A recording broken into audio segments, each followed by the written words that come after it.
Thursday the 7th of January 2010, a momentous day in British television history. Yes, after 13 years, Jonathan Ross, the floppy-head, lispy, foul-mouthed TV presenter, is leaving the BBC. He will stop presenting his chat show Friday Night with Jonathan Ross, which comes on after the Friday night BBC News. But the big question is, who deserves to replace him? Is it Graham Norton, the bookmaker's favourite? He's recently signed a new contract to stay at the BBC, but some say he's too rude and not suitable. He's as disgusting as Ross, people say. How about Alan Carr? He'd get on well with the house band Four Puffs and a Piano, but I can't stand him myself. He presents a show on Channel 4 called Chatty Man. Crappy man, if you ask me. He's no good without Justin Lee Collins.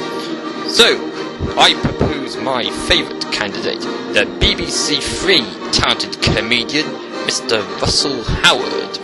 He was in concert last month, but I didn't know at the time. Although, to be honest, it's only been the last month that I've become a fan of his. So yes, promote Russell Howard from BBC Three obscurity to BBC One superstardom. Russell Howard, the big rising star of British television.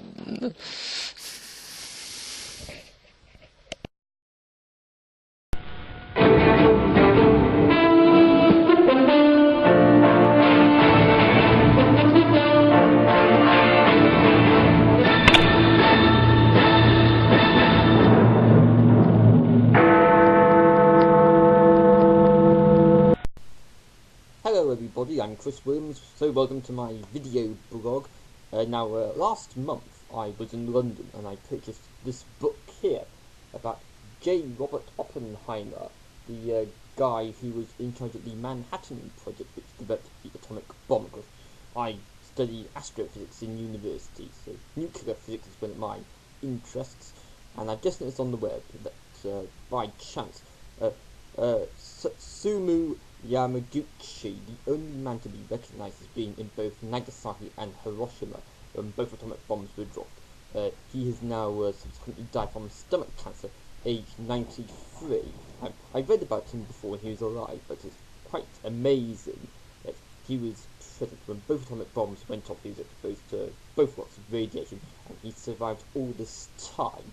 And indeed, James Cameron, the film director, he apparently visited Mr. Yamaguchi before his death, but he plans to make a film about his life. So, typical that Hollywood would want to make a movie, but I want to focus here on how amazing it is that he had the misfortune to be in both places at the same time, but despite that, he survived anyway. He suffered serious burns and spent a night in Hiroshima before returning to his home in Nagasaki. But then when he arrived home, he was bombed. I read before he was in a business meeting and when the experience happened. I just whizzed down to get more information about him. I'm reading about this on the BBC News website, by the way. You might like to visit it yourself to read more about this information. So yes, 140,000 people were killed in Hiroshima and 70,000 in Nagasaki. And as you know, of course, there's been generational effects of the radiation from the bombs over the years, and these days, of course, it's not in vogue to use nuclear weapons. Both Russia and America have signed treaties to downscale their nuclear arsenal. I'm also interested in Richard Nixon, of course, the former American president. Of course, he was responsible for quite a lot of the treaty arrangements regarding the decommission of nuclear weapons, and of course he then got into détente with Russia, the Soviet Union as it was then, to bring this about. So yes, right. So that's all I want to say about this topic.